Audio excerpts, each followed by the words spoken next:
A Petrobras, ao longo de 14 anos de PT, se endividou em aproximadamente 900 bilhões de reais.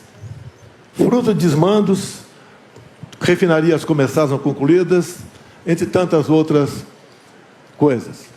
Esses 900 bilhões de reais daria para fazer 60 vezes a transposição do Rio São Francisco.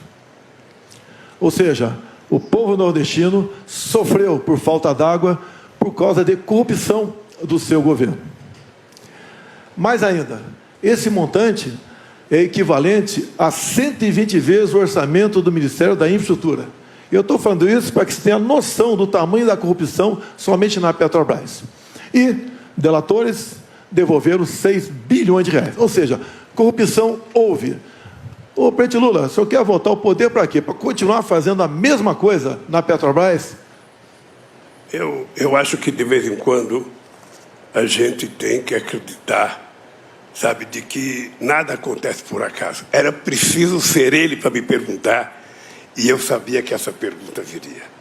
Eu acho que isso é importante, porque as pessoas precisam saber de que inverdades não vale a pena na televisão.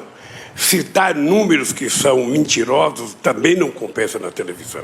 Aqui é importante a gente citar o seguinte, tá? Não teve nenhum presidente da República que fez mais investigação para que a gente apurasse a corrupção do que nós fizemos. E é importante deixar claro que nós fizemos o portal da transparência, a fiscalização da TGU, a lei de acesso à informação, a lei anticorrupção, a lei contra crime organizado, a lei contra a lavagem de dinheiro, colocamos a AGU no combate à corrupção, fizemos o COAF funcionar e a movimentação bancárias atípicas. Ou seja, colocamos o gato no combate. Então, tudo que foi eu, sabe, que nós fizemos no nosso governo. Por favor, 1 minuto. Segundo o Palocci, tudo no seu governo foi aparelhado. Tudo, exceto o Banco Central.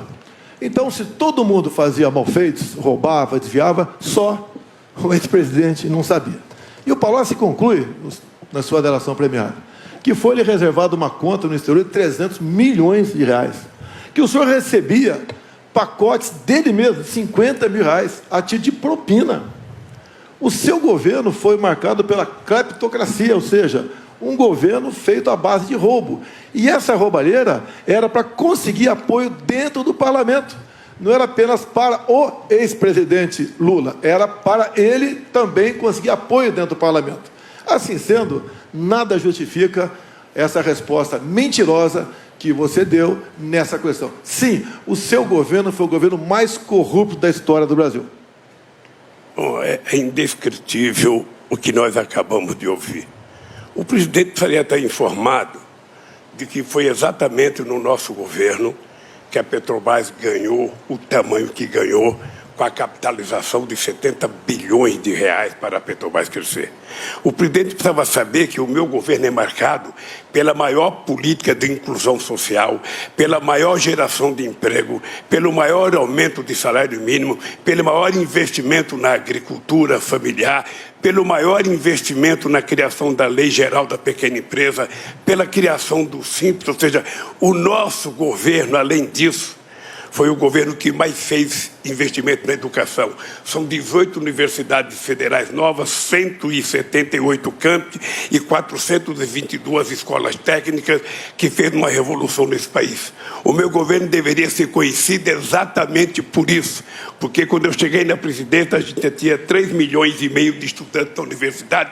Quando eu saí da presidência, a gente tinha 8,5 milhões de pessoas na universidade. É exatamente isso que é a marca do meu governo. 51 milhões de hectares de terra disponibilizados para efeito de assentamento de pessoas nesse país. O menor desmatamento da Amazônia foi feito no meu governo, dos acordos que nós fizemos. Foi o meu governo que fez o acordo com a Alemanha e com a Noruega para que a gente tentasse, sabe, contribuir com a preservação da Amazônia e com a exploração da riqueza da biodiversidade para garantir possibilidade de desenvolvimento para quase 30 milhões de pessoas que moram na Amazônia. Foi o meu governo que deu cidadania ao Brasil nas suas relações internacionais. Nunca antes na história do Brasil, o Brasil foi tão respeitado no mundo respeitado pelos Estados Unidos, respeitado pelo Chile, pela China, pela Rússia, sabe, pela Índia, respeitado pela União Europeia. E foi exatamente no meu governo que nós fizemos com que o país que não tinha um fluxo comercial sequer de 100 bilhões de dólares ultrapassasse 500 bilhões de dólares de comércio no exterior. Esse país, que era um país que, quando eu deixei a presidência, estava crescendo a 7,5%. Esse país que teve 20 milhões de empregos com carteira profissional, é o país que o atual presidente está destruindo. Está destruindo porque ele adora com bravata, adora falar números que não existem, adora entender que o povo que está aí ouvindo a gente acredita no que ele fala. Portanto, o país que eu deixei é um país que o povo tem saudade, é o país do emprego, é o país em que o povo tinha o direito de viver dignamente, de cabeça erguida nesse país. E esse país vai voltar. Presidente Bolsonaro, o senhor, infelizmente, para mim, costuma falar muitos absurdos. Eu não sei se por maldade ou para desviar a atenção dos gravíssimos problemas do governo, seja de inflação, seja de corrupção, seja de problemas familiares. Mas, assim, entre tantas aberrações que eu já ouvi, que me levaram a certa indignação, eu anteontem fiquei chocado. O senhor disse, pura e simplesmente, que o Brasil não tem gente com fome e que as pessoas não procuram pedir comida porque o Brasil não tem propriamente fome. As pessoas até não comem bem, eu ouvi o senhor falando, mas que não tem fome no Brasil. O senhor não... Qualquer pessoa que conhece o Brasil como eu conheço, que anda nas ruas, vê as pessoas com placa pedindo comida, né? Qualquer pessoa que não tenha trocado o coração por uma pedra, sabe que a fome está no lar de muitos milhões de brasileiros. Que a subnutrição ofende crianças, na mais jovem das idades. As mães estão nos ouvindo aqui e elas sabem o que é uma criança dizer: mãe, estou com fome. O senhor não teme que isso seja interpretado como conivência com isso? Cada um interpreta as informações como se acha melhor. Ciro, inflação, você tem que falar do fica em casa, a economia te vê depois. Agora, mesmo assim, a inflação do Brasil é uma das menores do mundo, menor até que do próprio Estados Unidos. Nós estamos colaborando na geração de empregos. Muitos diziam que apenas a partir do ano que vem voltaríamos aos números de pré-pandemia. Voltamos agora. Pode ter certeza que o mês que vem devemos ter essa taxa chegando a 8%. O nosso PIB está crescendo. Nós fizemos milagre durante a pandemia. Lamentamos as mortes, mas investimos para que empregos não fossem destruídos, como os programas Pronamp e Bem. Atendemos os mais necessitados. Temos aqui dados do próprio IPEA, levando-se em conta o começo do meu governo, 2019, até agora.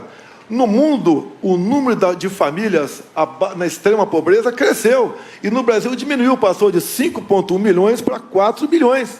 Ou seja, nós atendemos aos mais necessitados. Foi o meu governo que negociou o ano passado, passar em média R$ 190 o valor do Bolsa Família para, no mínimo, R$ 400.